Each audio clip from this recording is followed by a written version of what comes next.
Good evening, everyone. Welcome to the Aquarium. I'm Jerry Schubel, president of the Aquarium. It's good to see all of you who are here in the auditorium, and I want to also welcome those of you who are watching online. I want to thank our Gazette newspaper sponsor and also Courtyard Marriott that together they make this lecture series possible. Tonight, I'm pleased to welcome Mike Bartick, who's going to share photos from and discuss his experiences exploring the ocean at night in the Philippines.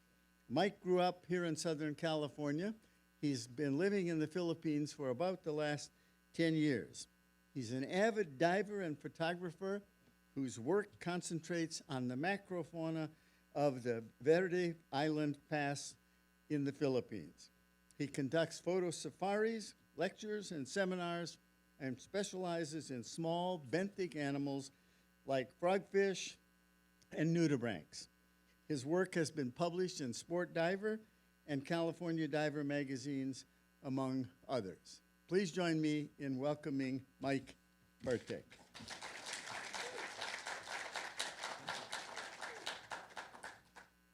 Thank you, Jerry, and thank you, the Aquarium of the Pacific. It's an honor to be here, and I have a nice talk for you guys tonight. I'm sure you're going to enjoy it, find it fascinating as I do.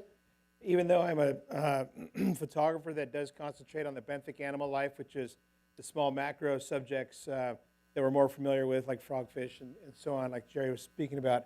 Tonight we're going to concentrate on talking about things that live offshore. In fact, that's mainly what Blackwater diving is all about. And as we get into the talk, I'm going to describe some of what that diving is about, some of the equipment that we use, and then show you some photos and tell a few stories about the encounters that I've been fortunate enough to have. So I guess I'll find my clicker and start. Okay, so it really is astounding to me that man knows more about the moon than we do about our own oceans. And I find that to be sadly true. And our oceans are full of life right from the surface to the deepest points that we've discovered, some 32,000 feet or something. I don't know what the depths are correctly, but there's just sea life at every single level. They seem to concentrate in different areas for different reasons, but it's remarkable to me that there's so little known about our oceans. I know this works. Okay. So just to paint a little drama and to get this thing started, the kind of diving that I do in this talk, these images, is all conducted offshore at night. So to really paint a little drama on this, imagine yourself in the open ocean at night, drifting, and you're all alone. So for most people that, it can be a little bit creepy. And in fact, a lot of people would look out at the ocean at night and say, ooh, it's not for me. But, it's a place where I find very fascinating. And the animal life that comes up at night is just mind-boggling. So, voluntarily jumping into the open ocean at night, it's not for everybody. Although we do have one or two guests in the audience tonight that have done it with me. And it's a wonderful experience. It's, of course, something that you have to gear up for. However, diving in this environment is a place that I find myself working the most and that I really enjoy. And I really try to encourage others to try it. So if you ever come out to see me in the Philippines, you can count on me encouraging you to try this type of diving. Remember to never stop exploring. If my mom was here, I would say, Mom, this is not what it's about. Most people think that if you're on a Blackwater dive and you suddenly turn the lights on, that's what it's going to look like. But that's the furthest thing from the truth, so you have to get that kind of thought out of your mind when you're doing this type of diving. So we're going to talk about a specific area. Which one is the light? There we go. Specific area in the Philippines. And if you look at the Philippine Islands as a whole, you see this very, very deep ocean, some of the deepest oceans on the planet, right up against the islands of the Philippines. Both sides. Before you go into this shallow plate here, you have very deep oceans. Deep oceans, Sulu Sea, the Celebi Sea, this whole plate, in fact, all the way over to the Bird Head Peninsula. I've actually dove all the way down, not on one dive, but much of this area here. Very, very rich in marine life. So the Philippine Islands is surrounded by this very deep water. The water flushes through these islands back and forth with every tidal change. And just to get a little bit more direct, further in. So this is the Verde Island Pass here. This is one of the most marine-rich places on the planet. Not just because I say it to promote people to come out and see the resort, but because it's based on fact. People that have done multiple testings and research. And in fact, the California Academy of Science does regular research in this area several times a year, and they're continuously finding new animal life, and actually on land as well as the sea. So the Verde Island Pass, Puerto Galera, Anilao is right in here. We're surrounded by two giant bays, and just to get down a little bit further, this is what it really looks like on our peninsula. Manila's way up here. This is the Batangas Bay, and then the Balayan Bay. Our resort is here. This is the Verde Island Pass. So this is the area that we launch from in the evenings, and we'll go out into this area here, or this area here, or actually drift this pass, and then out here. We try to look for very deep water. And when you find that deep water, that's when you're really going to start seeing this beautiful thing called a vertical migration. So our target subjects at night usually range typically from different types of planktons. Okay, so what happens typically during the daytime is a lot of these planktons will live very deep during the sunlight hours, and they are dense. They kind of come into these large balls like krill and different things. And as the sun sets, these animals start to move upwards towards the surface in what's called a vertical migration. And we're not going to get too much into that, but David Attenborough very eloquently describes the vertical migration as the greatest migration of animals on planet Earth.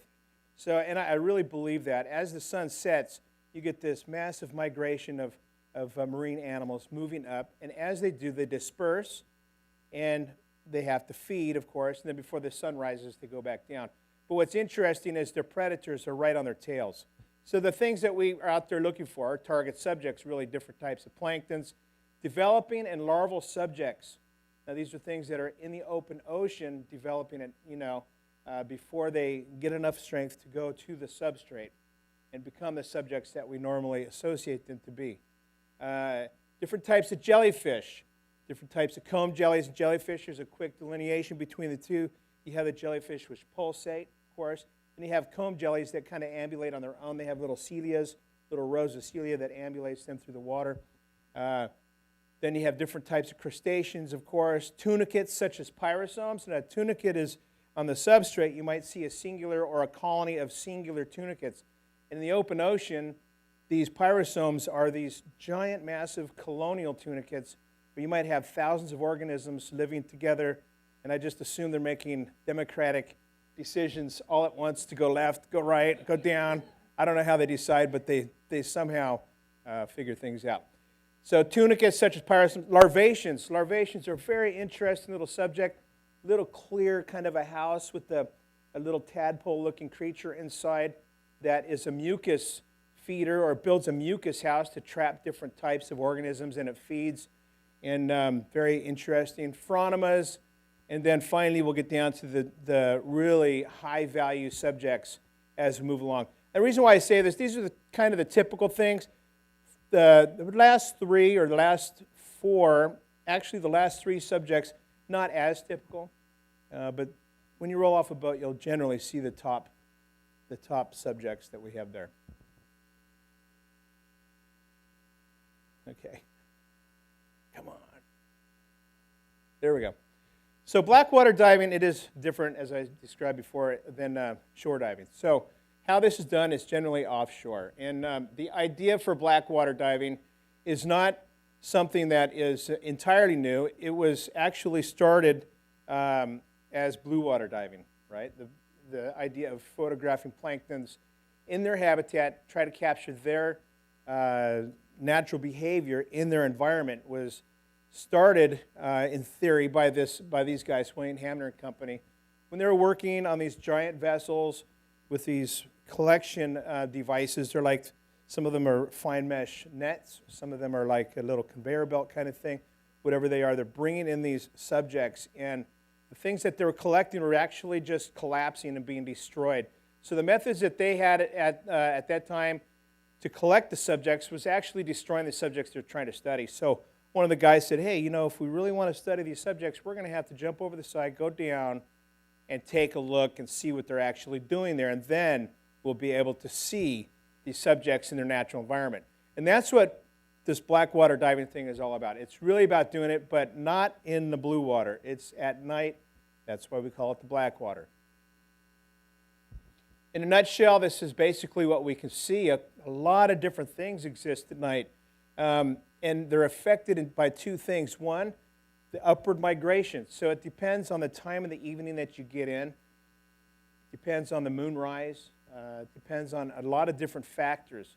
And also it's affected by the current, the tidal current. So if you have a high tide with no moon, in theory, that's supposed to be the best time.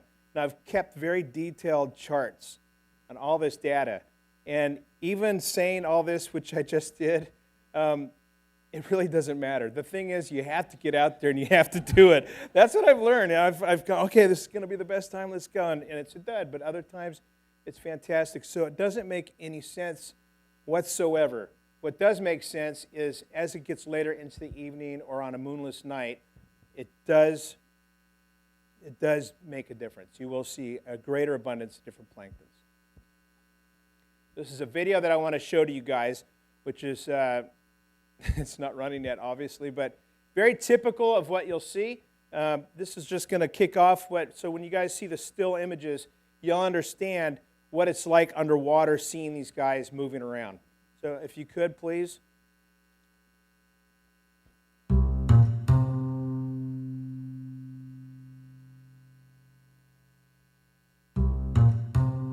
Pyrus Ohm.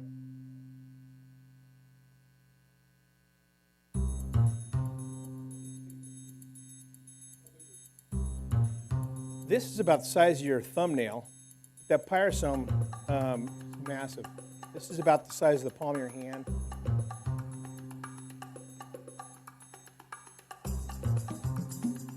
That's larvation.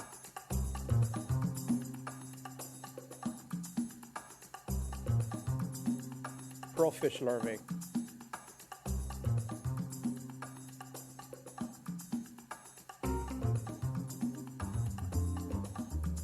It's a pelagic squid.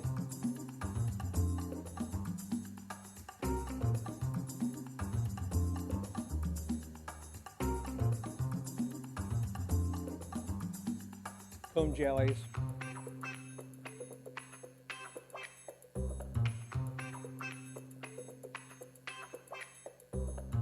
That's a lobster larvae, actually. Pyrus Ohm. This is interesting. You see the cephalopod there? We're going to talk about this guy later on in the salp chains.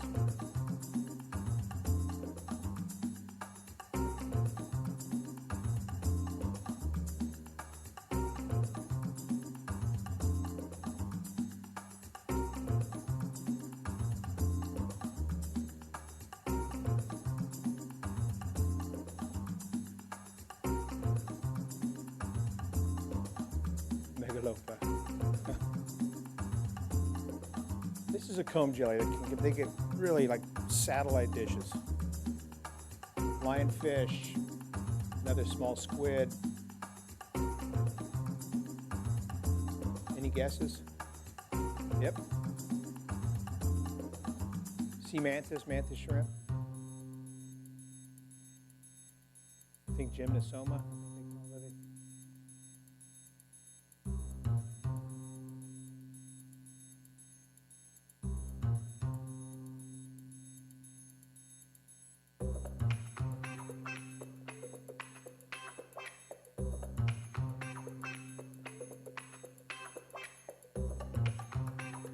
These are really special.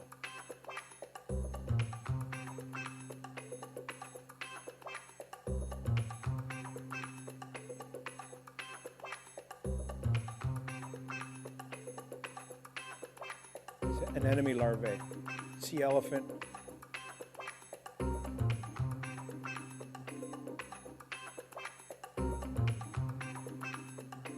Cardinal fish.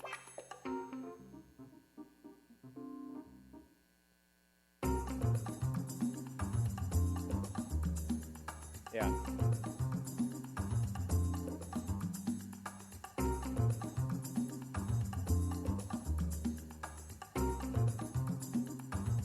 Immortal jellyfish.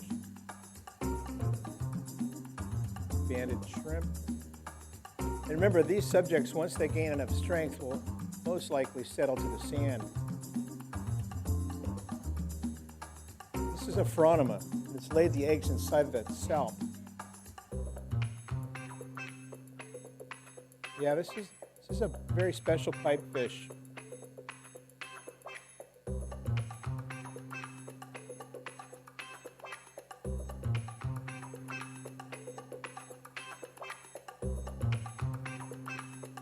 That's also a Pyrus Ohm. This squid is about this big. These Pyrus Ohms, I've seen them up to 15 or 20 feet in length. There's just nothing that'll destroy it unless unless something destroys it, it'll just keep growing.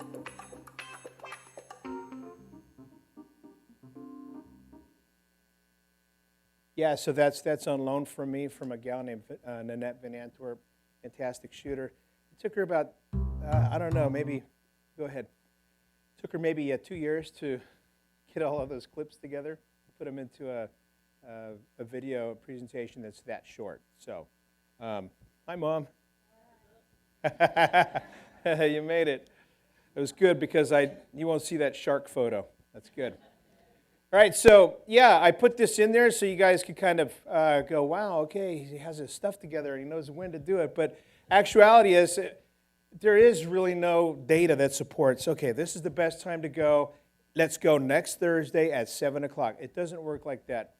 The truth of the matter is just going out there and going out with the mindset that you're going to just have that Blackwater dive experience is what it's about. You kind of keep your expectations low, and you manage that. And because if you go in with high expectations, as you know, you're setting yourself up for a big failure. So I use these basic apps. I check the moon. I check the tide. I check with my guests. Okay, we're going. So to prepare for this kind of dive, it's very important. You're going to be, of course, drifting in open ocean, like we've said, at night. So you have to keep safety first. You want to make sure that there's some safeguards in place in case the divers are separated from the line, in case the boat can't find you, in case there's a danger on the surface and the divers are unaware of it. So you have to set up and prepare for these things, especially if you want to bring the public and teach people how to do this and repeat the dives over and over with success. So because of that, we've developed these different techniques. I have a downline. It's approximately 100 feet long. And on that downline, I use these lights. It's a 10,000 lumen light with 8,000, 5,000, and then 1,000 and 20. I have a whole series of lights that come down, and they're about 15 feet apart in each bay, the lowest light being almost 100 feet at depth. Attached to the mooring ball on the top, which I have a light inside of, and this is how it looks like at night. So you have this glowing bright orange buoy on the surface that my boat can see, and it makes the guests feel really safe that way. Plus, there's a nice bright column of light in the water. It gives you some reference. Unless you've ever jumped out of an airplane, you've probably never been in an environment in your life where you don't have any reference to land or anything that's stationary until you get into this situation. So having that light there also helps the guests not to get dizzy, disoriented, or something to that effect. So having that nice vertical column of light. So this is us, like I like to say, knees in the breeze. We're getting to roll off a little night vision there. This is actually a family. There's mom in the back, the son, and father. Really cool. So did you know that everything that starts here, except for basically mammals, sharks, and rays, almost everything develops in open ocean. A lot of people will see Nemos. They'll look at the little nest. Oh, how cute. Look, it's mommy. the baby, they're all taking care of the eggs. No, that's not how it is.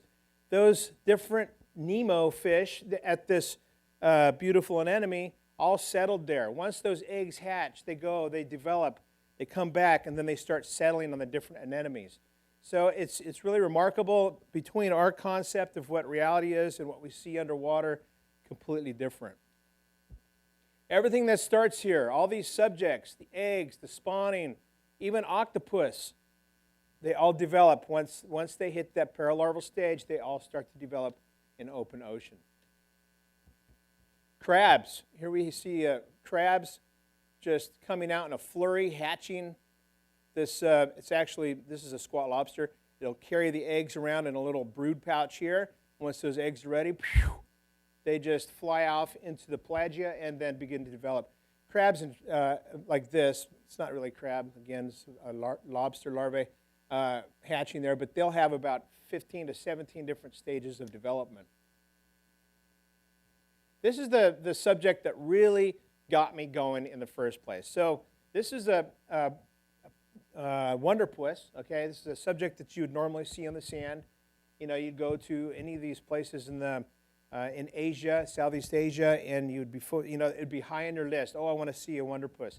And it would be found on the substrate, like a normal octopus, hunting, foraging in the afternoons, moving around. But before it gets there, it has to start somewhere. So after it hatches, you will find these guys drifting in open ocean at night. And up near the surface, feeding is really a good place. Now, when I say up near the surface, I mean anywhere from 200 feet and up to the very surface itself. No, I'm not diving at 200 feet at night, but that's basically the zone that we're talking about. The things that really interest me are the brooding behavior. After the brooding behaviors are the missing links, which I like to call them. The larvae, the settling phase.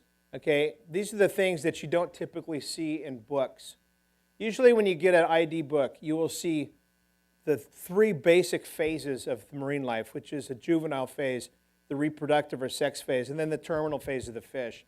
That's almost the formula that every single book that you'll get on identification will follow. But if you see some of the subjects that we're going to see tonight, like the stonefish in the middle, who knows what they are? They're very difficult. So to get those identified, it's not an easy task. And most of the scientists that are out there that do this kind of research are highly specialized. So while one might specialize in one type of fish, another specializes in another, and they rarely agree on things. So yes, so the missing links that I like to find or look for are the larvae, the settling subjects, and that's what we're really out there looking for. So here are a few places that I've been personally. There's other places to do this in the world, and I've always encouraging people, wherever you're at, try it. Even if you live near a lake, go for it. Anilao, Philippines, where I reside most of the time. Manjangan Channel, which we were the first people to do it there, and it was fantastic. I built a downline there, and they were pretty like, "What are you doing?" "No, you can't do this," but it was great. Drift, "Oh, it's okay. We're going to drift in open ocean right out there. Don't worry." Gulf Stream of Florida, fantastic. You're about 5 miles off. We've drifted up to 9 miles on one night. Romblon Channel, Philippines, another very deep area. Ambon, Indonesia, Lembeh Straits. These are just a few places that I've done it. So very typically, you're going to start seeing different types of jellyfish, like this one. Very small. This is about the size of your thumbnail. And the tentacles, those aren't photoshopped in. So a lot of times, you'll see these subjects as you're drifting, glowing these different colors, and it's very difficult to get the color out of the shots. So, you really have to work your strobes and your camera very quickly and try to capture the best shot that you can. It's not like photographing a subject sitting on a rock, okay? These guys are moving, spinning, as you saw in that video. So you have to be dialed into your dive skills. You have to be confident and just keep your eyes on the subjects and just work it. Comb jellies. Different types of jellyfish. Now, I find it very interesting that jellyfish are quite capable of surviving even though they're brainless and even though they don't have hearts. They are very capable of survival. In fact, probably some of the best survivors on the planet. These guys have been around since the beginning.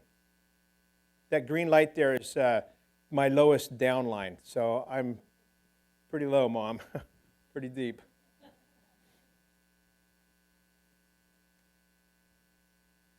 Different types of jellyfish.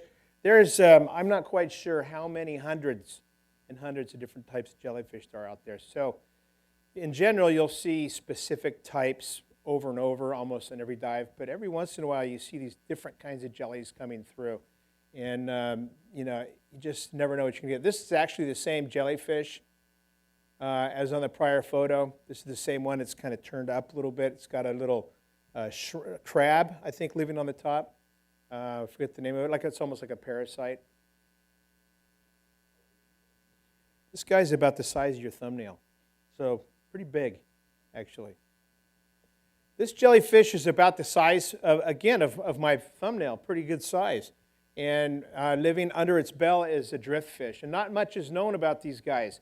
If you say driftfish, there's a whole bunch of these fish that are falling under that category. So I suppose there's a lot of research to be done on these guys. A lot of these fish will just keep growing and continue to grow with these jellyfish. And as you can see with this Trevally, which is the jellyfish and Trevally are both about this long, and the Trevally is actually steering that jellyfish around. So it's coming out, it's pushing it to the side, trying to get away from me, going down. Really kind of fascinating. But the fish is quite a bit bigger than that jellyfish, if you look at it closely. Another jackfish with a jelly. Now this guy's trying to eat the jellyfish, but it's on its chin. So if you think about it, that jellyfish, if it gets up over its mouth, it won't be able to respirate. So this guy is really close to getting it. Jellyfish, as they get larger, will start attracting more and more fish. And they become like this little habitat as they drift along. So when we're diving, you're down about 60, 70, 80 feet, whatever it is. You have a big, powerful torch in your hand. You see something floating. If it's a jellyfish, almost invariably there's going to be some kind of passengers with it. So not only is it beautiful in itself, but also it will attract different subjects. So they make a really good target for us. This guy's about this big. A pretty good size. 18 inches, I suppose. Another jellyfish. This guy's got a little fish hiding behind it. And sometimes you'll come up, you'll see the jelly, you're like, oh, cool. And you'll line up on it and start shooting it, working it, and then all of a sudden a little head will poke out. So, yeah, it can be really cute sometimes. You're like, wow, where'd you come from? And they're out there. These fish are out there, and they find these jellyfish like this. It's a great place for them to hide out, to gain strength, to get to a size where they can actually survive on their own or go down to the sand now and begin their other life, or to the reef. So they really need this kind of symbiotic partnership out there. Otherwise, they'll just be consumed by a predatory fish. So another type of jellyfish. This guy, I'm not sure if it's part of the Immortal Jellyfish world or not. The Immortal Jellyfish is very, very interesting. We're going to talk about it in just a second. But this one, you can see the bell is just loaded full of colors, oranges, greens, blues. And then the tentacles, which are sucked up at this point, are very colorful also. Bright, bright white, almost. When you look at it with your lights, it's like it's overexposing. It's really just an amazing subject. Here's your immortal jellyfish. Now, the immortal jellyfish, this one in particular, the bell is about the size of an infant's fingernail. It's maybe smaller than, my pinky nail, the bell. But the tentacles, extremely long. And then it can fluff out. It's just really a very beautiful subject. The tentacles themselves, there's so many of them that it's just like it's fishing, and then it just becomes this big mess. Now, you have to remember, when you're underwater, if things are moving, you're moving, any other movement added to that will change the direction, the trajectory, everything. So as you're swimming along and you see these subjects, it's important that you just kind of drift with it, and you try to photograph it to the best of your ability. No sudden movements. If you move your hand too fast, this thing will be spinning out of control. It'll suck up all the tentacles. Very hard to photograph. So the interesting thing about the immortal jellyfish and the way it gets its name is that they are, in fact, immortal. They can live forever unless they're consumed, eaten, or destroyed by some kind of force of nature. Once they reach sexual maturity, they can actually reverse the process, go back to a polyp. Or if there's something that poses a threat to their survival, like change of weather, maybe for some reason they get sucked in by a bilge on a ship and spit out somewhere where it's extremely cold, or vice versa, they can return to that polyp stage until they feel like it's time to actually blossom out again and start over. So nobody really knows how old the oldest immortal jellyfish is. Yeah, you have to Google that, because you know if it's on the internet, it's got to be true. Pelagian nocticulata. These jellyfish are quite common, and it's probably one of the only scientific terms I'm going to use all night. Quite common. I know they use them a lot in science. They're easy to raise. They're easy to keep in captivity. And, you know, the fish seem to come to these guys. They serve a huge purpose. This is a very common type of jellyfish that we see a lot, and they go to good use. So here we have these shrimps. These are small shrimps living on the naticulata. So when you're out there, you're diving, and you'll see it's very dark. Remember, we're describing the beginning of the drama. Imagine pitch black at night. It is pitch black. And without that glow of the light, all you have is your flashlight. And a lot of times, we'll swim well off and out of that glow. So you're just using your flashlight. It's pitch black. And then you'll see something moving, rotating. And, you know, it's like, wow, what is that? It's so foreign. It's really just an amazing experience. So, you know, as you get closer, you see these things. This is quite large, I guess maybe 2 inches.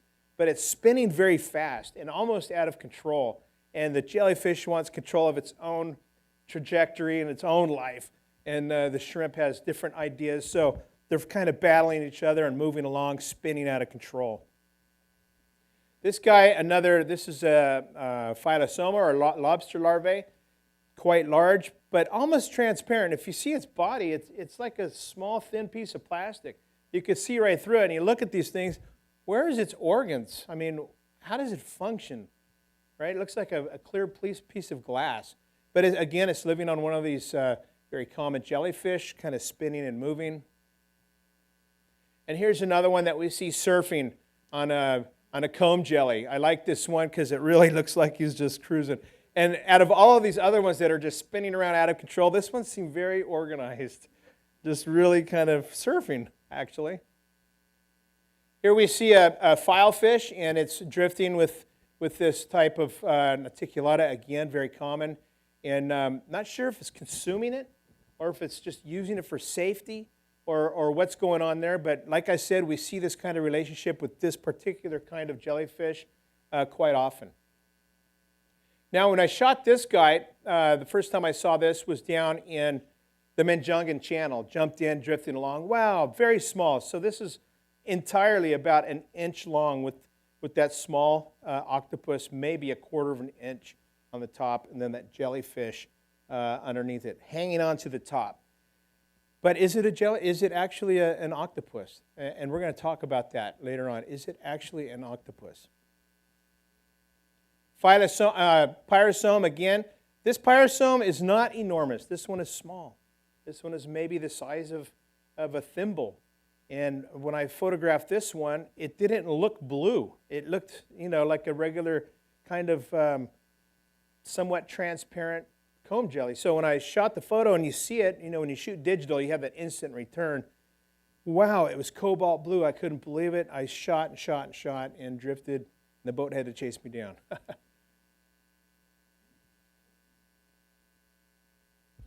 So here's another one. Pyrus Ohms can be different colors. Most of the time they're pink.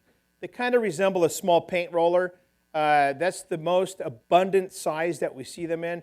You can see them in all different kinds of oceans, California for one, all over the place in the world. They exist in almost every single ocean. Inside of those Pyrus Ohms, a lot of times you'll see shrimps, different kinds of fish that shelter in there again till they get strong enough to leave the roost. So a lot of times when I'm working with guests, I try to tell them, don't change the course of the Pyrus Ohm. Don't touch it. Be very careful, because this fish inside will get spooked, swim out, and then be consumed just in a few minutes. I mean, it might seem like there's nothing around you. That's because you're there. And as soon as you're out, the party starts again. So these poor guys won't last very long. This is looking inside of the open end. Really, it's like a conical paint roller, but one side's open. Stuff will climb in there. Shrimps will live on the outside, fish inside, shrimps, different things. So it's a shrimp living on the inside. Sea anemone. This is a larval sea anemone.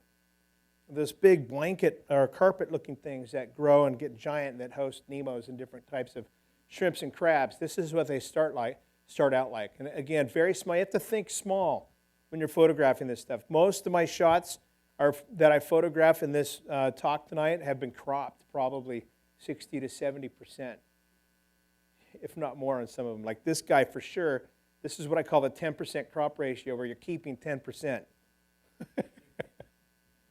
So this is a mollusk veliger, very, very common type of subject that we would see. It's named the veliger because of the velum on the arms here. Or they're not arms, right? They're velums. But it's a small mollusk, and it has a cute little face here, and these guys are spinning and rotating and very small. Again, think small, very, very small subject, but very cute. Now this guy is quite different. Remember the one we saw in the video? It's a Prosobranchia veliger. So this guy also has a little shell and a little cute little face. But what catches your attention is the beautiful, colorful velum, the foot. This is just extraordinarily beautiful, all different colors. It looks like little Christmas lights as it twinkles past you. And we think this is a pteropod or some kind of a worm. I think there's more worms on the planet than any other animal. I heard the other day. I don't know if that's true or not. But this is either an animal, a worm of some kind. You see the banding there? Some kind of a worm, or I don't know, maybe somebody else knows. Pteropod. Pteropods are very interesting. This guy is a small mollusk that has 2 wings, and the wings are tucked in on this one, but I believe that it's spawning, or it has the eggs out. It's again, think small. And not all the time you'll see these guys spawning like this. Only a few times I've seen them, and it seemed like all of them were spawning on the same night, which makes sense. And other nights, not so many. I was reading about these guys today, and they find them from the surface, which is 0 to 200 feet, all the way down to the deepest depths of the ocean, although they're not usually found below 500 meters. This is not a bikini top. This is actually 2 pteropods. I put that on Facebook, and somebody said, whoa, it's a bikini top. Anyways, yeah, very interesting. There's 2 of them here mating again, coming together, and here it is spawning with the little eggs out there. I guess if there's somebody that knows more about this than I do, which I probably expect there is, maybe you can instruct me on what's actually happening. And the gymnosomata, or the sea angels and sea butterflies, very beautiful. Again, small, but it's tricky. You'll see these guys and you'll say, wow, they are so beautiful, but you have to remember they are a ferocious predator in their world. In their world, they're voracious. They never stop eating, and they're looking for anything that they can eat. Again, this is Atlanta pirani. I know that name because it's just so weird, Atlanta, whatever. Anyways, it's a heteropod, so these guys are a little bit different than a pteropod. Very, very small. The shell is almost transparent, and when you see it in the water kind of fluttering, moving like this, you'll see them kind of moving around. And again, difficult to photograph. And I'm told there's a very obvious way to tell the male from the female, but I'm not sure about that. So here's another pteropod. Heteropod. This guy is moving around, feeds on pteropods. So this guy is quite large, so probably the size of my entire pinky. Moving around, just its mouth is open, eating all these little pteropods. You would think, wow, it's such a peaceful environment, but no. These things are really living from moment to moment. And transparency out there is the only thing that's protecting it. So the transparency gives them, of course, a way to conceal themselves from others, a way to hunt, and different methods for survival. This is a sea elephant. Yeah, again, about the size of my pinky now. So this guy is a heteropod. Again, eats the pteropods. They have the eggs back here. So the eggs can get quite enormous. They actually can get a shell, too. And I haven't seen any photos of these yet with the shell, but I'm Eventually I will. This is about the size of it in relation to, I don't know, a giant screen. It's like, oh, really? It's that big? But, you know, about the size of your pinky finger, I probably would say, on this guy. I've seen them smaller, but that's probably the largest I've seen. The smaller ones are generally very difficult to photograph, but this is just how it swims also. The surface is on the top, way up top, and it's swimming. Its actual orientation, if you were to think of it in reference with the top and the bottom, it's upside down. So the proboscis should be facing down, you would think, but that's how it is. Yeah.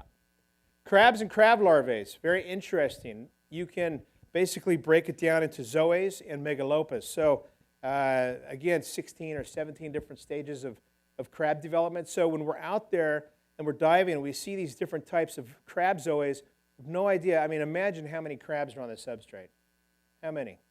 Thousands, right? So we're not really sure which one it is, which one it belongs to, or what. So they're very interesting subjects. This is another crab zoe. It looks like a giant mosquito, only except for it's about this big, very small, maybe 1/4 of an inch at best. And some of these things just look like a little speck, but they're moving weird. Everything might be moving right to left or left to right, and then something is moving the opposite direction. So when you see that, oh, yeah, okay, it's moving on its own power. And you know, that's what really draws your attention to it to start with. Another different type of crab zoe. And remember, this guy is spinning very quickly. And with your lights, when you're trying to photograph, you have to have enough light so your camera can actually focus, so you can see the subject.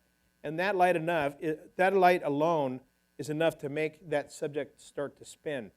So, you know, you'll see it. You really have to become accustomed to shooting fast or pre-focusing.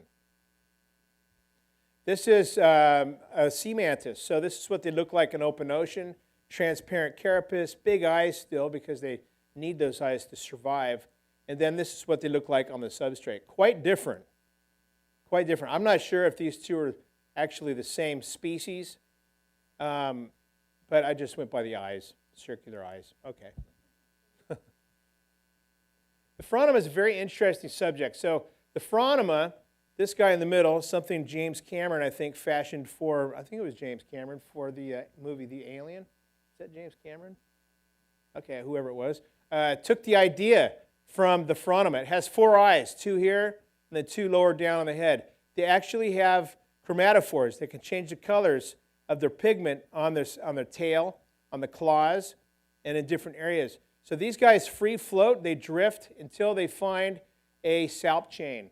And they'll get into that salp chain and chew its way through and break it apart so there's a single barrel. They'll eat the interior of that salp out and then lay their eggs.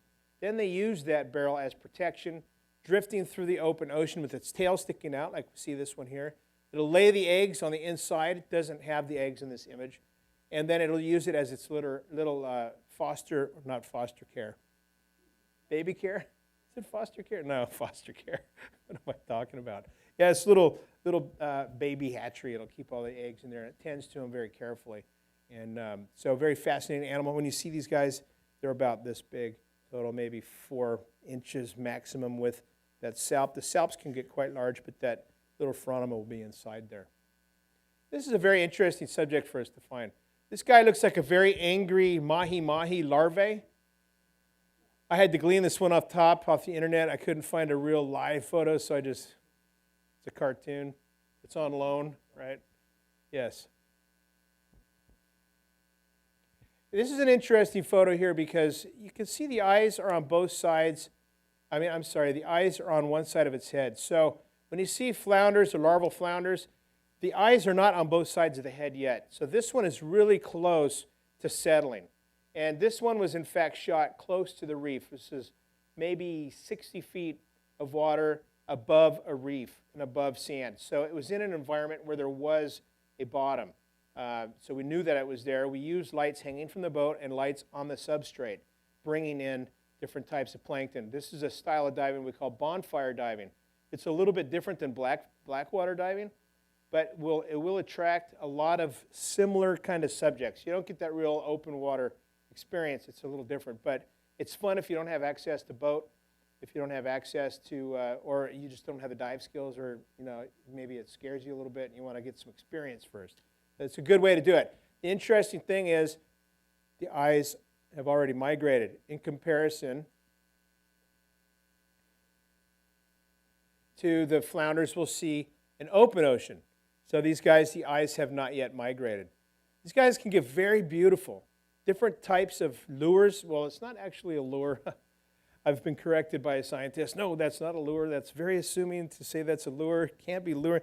Okay, well, maybe it's a feeler. No, that's very assuming to say it's feeling its way through. What is it? We're not sure. Okay, so it's this lure-looking like thing, but we're not sure what its function is. Imagine it's luring or feeling its way through the dark. Here it is coming straight at you. So, a lot of times when you're shooting, as a photographer, I want to make creative, beautiful images, but this style of diving doesn't often lend itself to that. That's what makes it so interesting. It's really natural. You're in the water. You're just trying the best that you can to make that photo. Not sure about this guy. I know it's kind of a soft photo, but we call this guy Elvis. Just call him Elvis. Different kinds of flounders. We thought this was an eel at first, but it turned out to be some kind of a flatfish, another flatfish. This is actually what we call a mimic sole. And when it's on the substrate, it looks almost just like this guy. In fact, I would say this thing is just a few days off from settling to the sand. So it looks very similar to this. Very cute face. Again, small. You're starting to get a little bit larger, maybe an inch on the size of this guy, where the other ones are maybe a little bit smaller. This is a tonguefish. Now, a tonguefish, if you look it up and Google it, you maybe want to Google it right now if you wanted, but if you Googled it, you would see that a tonguefish looks like a brown, little flat, kind of teardrop-shaped fish. And they're not very pretty at all on the substrate. But in open ocean, wow, just a complete different, and it really is, obviously, it's a complete different world. So how do you know it's a tonguefish? Well, it was identified very quickly to me because it has a stomach that protrudes from the body. And I guess there's only one or two subjects that have been discovered so far that has that feature. So there's, I guess, the tonguefish and maybe a cusk eel or something to that effect. So I have a Facebook page where we put these things up, and from all over the world, different people that contribute, and there's a lot of scientists in there. So when I put this up, I said, oh, what is this crazy subject? And one guy chimed in, oh, that's a tonguefish. Another guy, no, that's a cusk eel. So now you just sit back and let them battle it out. What is it really? So I have no idea. They just said it was a tonguefish, so that's what I'm going with. This guy was actually pretty large, and maybe 3 inches. And we shot this in Florida. I shot this one in Florida. While I was there, I managed to photograph this subject that turned out to be what they said was the larval version of the Goliath grouper. So, again, very small. What's interesting is a lot of these subjects have these spiny appendages that stick off of them like this. A lot of the crabs you'll see will have these long spiny appendages, and it thwarts off an attack from a larger predator. And you try to get your mouth around that, and guess what's going to happen? So you have to be very careful, right? Eels, very small. This one actually looks like it has some bite marks in it. Not sure what this is. Not sure what kind of fish this is. It has these little floats, like oil pouches. Not really sure. We saw this earlier in the video. This is a pearl fish. Anybody know where the pearl fish lives without looking at the caption? Ouch. Yeah. So when you see these guys, you're like, ooh, I'm glad I'm wearing a wetsuit. Yeah. So they can get quite large, about this long, full grown, living inside the anus of a sea cucumber. So if you're ever photographing a crab in there or something, you might see its head poking out. That's where they live. It hasn't found its host yet. This is actually a sea cucumber. So when you're out there, maybe this is where they meet. Hey, buddy. Hey, I have a great idea. No. So yeah, sea cucumber, very interesting. This is a small, very small, again, larval stage before it settles to the sand. Guess what this is? Anybody? Nudibranch. So I guess there's two different types of pelagic nudibranchs. so far that have been described, and this happens to be one of them. And this guy is moving around like this, unlike the slugs on the substrate. This guy is really active. Pompano. So you're drifting along, and like I said, that light is your only kind of guide through the water, and you see these things. Wow, what is that coming drifting in? These long pennants and banners. Really elaborate kind of design on this fish, and it's remarkable. The body itself of the fish is, on this one, probably the size of the palm of my hand, maybe smaller. But the pennants are really elaborate, maybe feet long, just 2-3 feet long and streaming off. And the first time I saw one, I only saw one alone, and my friend said, oh, they always travel in pairs. Really? Okay.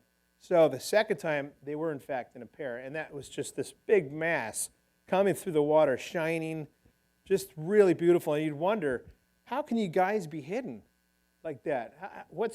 How are you protecting yourself? Can't everything in the world see you? But I guess not. So this is a late larval stage Moorish Idol. So I know do you guys have any Moorish Idols? No, this is all cold water, right? No Moorish Idols in the tanks?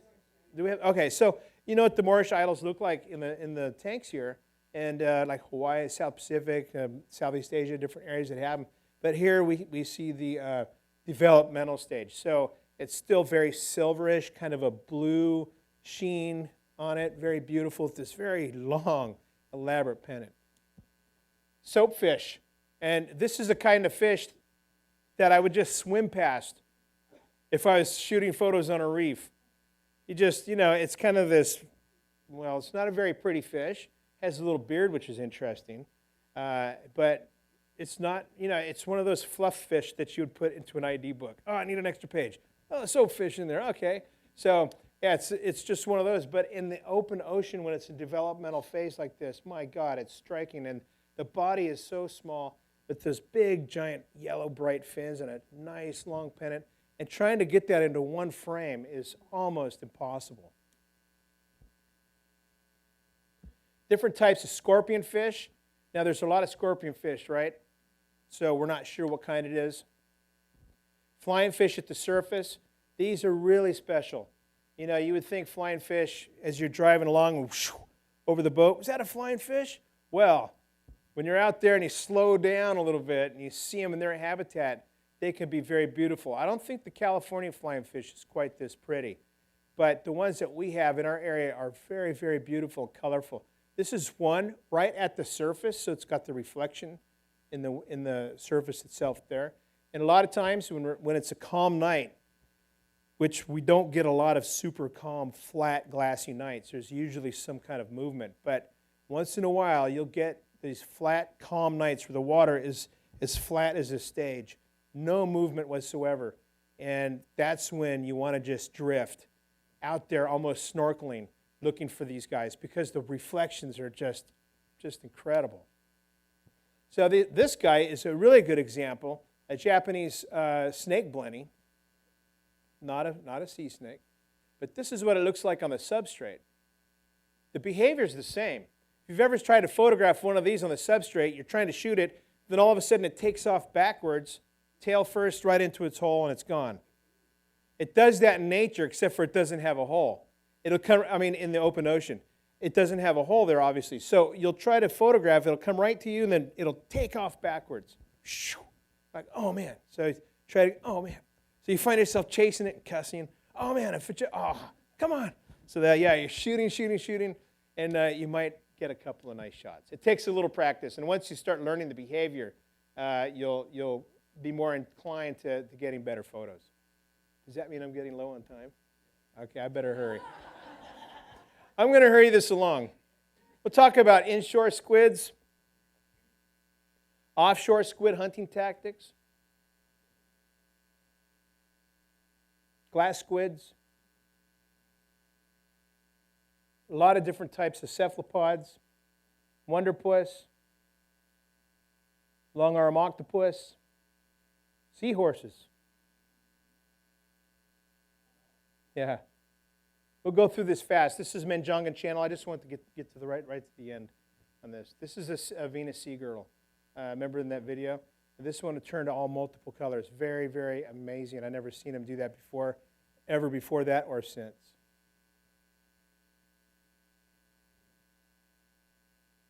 Driftfish. Another singular driftfish. Very small subjects. Any guesses? Anybody? No? Close. Stargazer. Lionfish. Following the trail clues. Okay, we're right at the end. And this is going to be fun. Okay, so one night we're going to a night dive, and I had my boatman, Tioapo, our neighbor, hey, drop me off here. Oh, no. He was real kind of grumpy. No, yeah, Peter, just drop me off. Come pick me back up on the way back. Okay. So he picks me back up, and I'm showing him some of the photos that I was shooting in this place that I thought was great. And he looks at some of the photos, and then he says, oh, he doesn't like to fish in that area anymore because they won't let him catch Nautilus anymore. And I thought, what? You're catching Nautilus out here? Where? Oh, just there. Okay, well, take me just there. Let's go. Let's go and see what they look like. So I started doing a little research on them and to find out that the Nautilus, the male paper Nautilus, is what we're finding, the male paper Nautilus, first of all, doesn't produce a shell, but it can oftentimes be found in these salp chains or on jellyfish in the shallows hunting for female at night. So I actually, in this hunt, didn't know I'd already been seeing them. I didn't know it. So in this shot, you would think, wow, it's an octopus. No, it's actually a male paper Nautilus. So the AIN's very small, right in the veliger right there.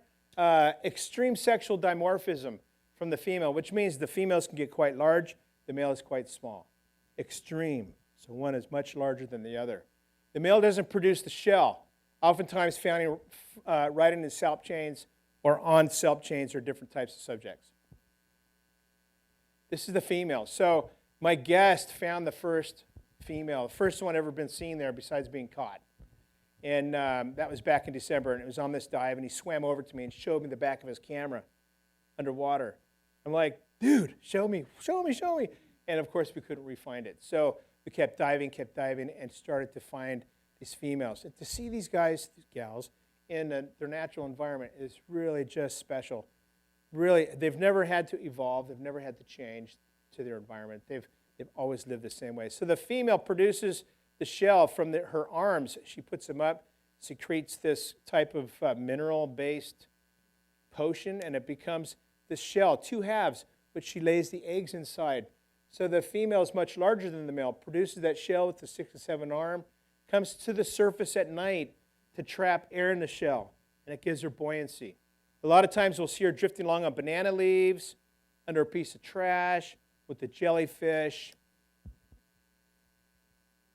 Really remarkable finds. I like the little hat. Looks like a little hat. Dr. Seuss character. Its natural predator, the blanket octopus. These are things that fables are made out of, stories you hear of. But no, it's the truth. We see these things in the open ocean. A blanket octopus can get quite enormous. And if you just Google them up, you'll see some of the stuff out there.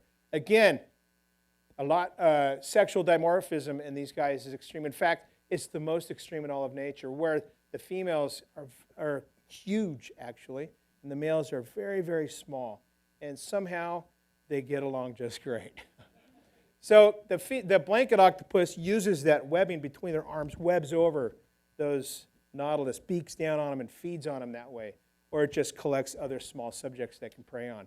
This one is about the size of my forearm bone, I guess, or maybe this long. Again, another shot. This guy was at about 85 feet. I was low on air, took a few photos. See you later. This is a chance of a lifetime. So this one is a female blanket octopus. This is about 1 meter or 3 feet in length. I was swimming back to the downline towards the end of a dive, and I see it moving across like a shadow across that downline. It looked like a giant jellyfish, and I thought, wow, a giant jellyfish. I got my strobes ready, and as I got closer, I thought, no, is that a giant ray? What is it? Until I could see the color, like purple and green, just like this.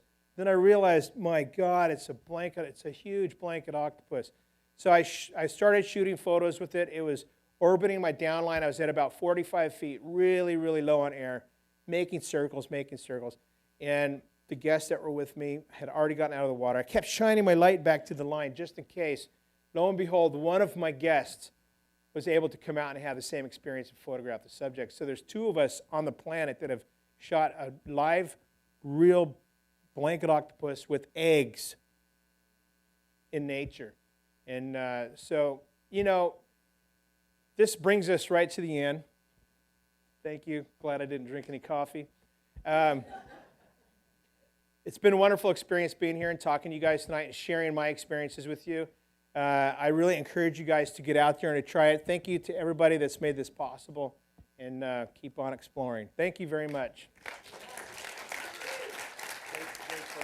Thank you. Thank you. We have time for a couple of questions. If you raise your hand, I'll bring a microphone to you. While somebody's thinking, when we open our new expansion, the first gallery is an art gallery, and it's going to open, we're going to be alternating between coral reefs and the world of plankton. Before you go back to the Philippines, I'd like us to get together to talk about whether we could get access to some of your images. They're some of the best I've ever seen. Besides the obvious dangers associated with diving, what are some of the environmental dangers that are posed?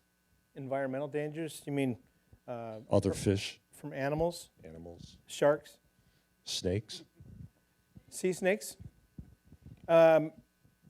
Actually, sea snakes, we don't see that many out there. Sea snakes have very small teeth, even though they're extremely venomous. I don't think there's any recorded attacks in history on them, on human attacks. Sharks, we can see sharks. Yeah, it's possible. But, it's not the kind of thing that you go into the water thinking about. In fact, it's the furthest thing from your mind, and we don't talk about them on the boat. Okay, we've got one over there. Mike, how many of those items can we actually see in these waters? In these waters? Yeah, as far as like a Venus girdle, kelp chains, Yeah. The tunics, You all can of the see above. kelp chains. You can see the Pyrus Ohms. You can see a lot of this stuff, but I'm not really sure. And we're going to start going out here very shortly in the next few weeks. If there's any volunteers in the audience, You've got okay. two. So we're going to be going out and doing. We're going to be going out and doing some Blackwater dives just offshore here. So maybe a few miles off. So we'll find out. That's a very good question, and that's rattling around in my head. I want to try Blackwater in cold water. So we'll see. Yeah, there's once you get off, like we used to do blue water, like I was saying before, blue water right off Dana Point. So the shelf comes in close, 5 miles off. You're over extremely deep, 6,000, 7,000 feet of water. So, the kind of stuff that you see getting pushed up there and that little conveyor belt of food that's moving along, a lot of different planktons, jellies, a lot of that stuff exists. So why not some of these other things? Yeah. Back over there. We'll get to you if we got several over there. I want to thank you. Your presentation was beyond phenomenal. Thank you. I'm not real familiar with all of this that you were sharing, but I want to find out, is that whole area protected where people can't try to fish or steal some of them and take them home, so to speak? And the other thing is, in that area, is it seasonal, depending on the time of the year, that you'll see some of these beautiful things you shared with us, more plentiful, maybe in the fall, spring? Is there such a thing as seasonal availability, more frequent or less frequent? So 2 questions. The first one really was, is there anybody protecting the area? In our area, there are zones that are protected. There are MPAs. There are MPAs in place. And you can see the difference in the MPA as opposed to the life outside of the MPAs. With that being said, it's the Philippines, people are fishing to live and survive. It's much different than in the U.S. People are catching the fish and eating the same day, selling them to their neighbors. So it's not uncommon to be on a dive boat with 2 or 3 of my buddies and see fishermen right there. Or at night, net fishermen, which poses one of the dangers, the net fishermen drifting. And the nets are short, maybe from here to the wall away, but still not the kind of thing you want to encounter when you're on a night dive. The other thing you asked was seasonal. Yes, the ocean's seasonal, absolutely. I grew up diving here in California, and same dive sites repeatedly, and you could see it changing, definitely changing. Very, very beautiful. And yes, some of these subjects are more prolific at certain times of the year than others. You're welcome. Yeah, the technical aspect of this is very interesting. You might want to include a few pictures of your gear and such, but with the narrow field of focus you have with micro subjects, I bet the change from film to digital saves a lot of money and having to just shoot and shoot and shoot. You're right, yeah. Digital is cheap. Keep shooting. That's quite true. And you know, the thing about digital photography is you have an immediate response. So you can shoot a photo, you see the response. With film, you could have something, you know, that's not quite right, and you get home and you look at the images and wow, I made a big mistake. So. Yeah, I had a question. You mentioned like a lot of the subjects were really, really small, like the size of your thumbnail. Yeah. So I guess you're using a macro lens, but at times like you were shooting something larger. So do you normally use a macro lens or something a little bit larger, depending? No, I use a 60 millimeter macro lens on a APS-C camera, which is a D500 I'm currently using. So 60 millimeter lens is generally the workhorse macro lens before you would get into more specialized like super macro. So it has a somewhat nice angle of view, a wider angle of view, and you know it lets you focus down to 1-to-1 reproduction ratio. So I can shoot subjects right off the end of my lens port. You know, the working distance on that lens is 5.5 inches, and I can get a 1-to-1 reproduction ratio. What does that mean in technical terms? I can get really close and make it look big. I got Then one I over crop here. the heck out of the photo. Just a comment about the breadth of the interest of the aquarium. A few years ago, we actually had an opera performed here called Paper Nautilus. Just wanted you to know we're ahead of the times here. We actually have paper nautilus here off Coast California, and the shells have been seen quite frequently. So I'm really interested to get out there and look for these guys. And you know, you'd be surprised. It's not the deep water that hosts these guys. They like to come in close. So I'm hoping that we can find them right here in Redondo or Palos Verdes area. We'll take one more, and then all of those who want to volunteer to go night diving will have to come up and give us your name. I'm not familiar with the ocean in the Philippines, but all of these subjects that we saw are really small. So are they eating like plankton from whales? Do whales eat them, or Yes. who are their predators? Yes, some of the master predators are whales. The largest subjects on Earth are supported by the most smallest subjects that are in the oceans. You know, it's really crazy the way the whole system works, but somebody's worked it all out just right. Mike, thank you. These are spectacular photographs, and we look forward to being able to show some of them in our new Thank you very much. expansion. Thank you all for Everybody. coming.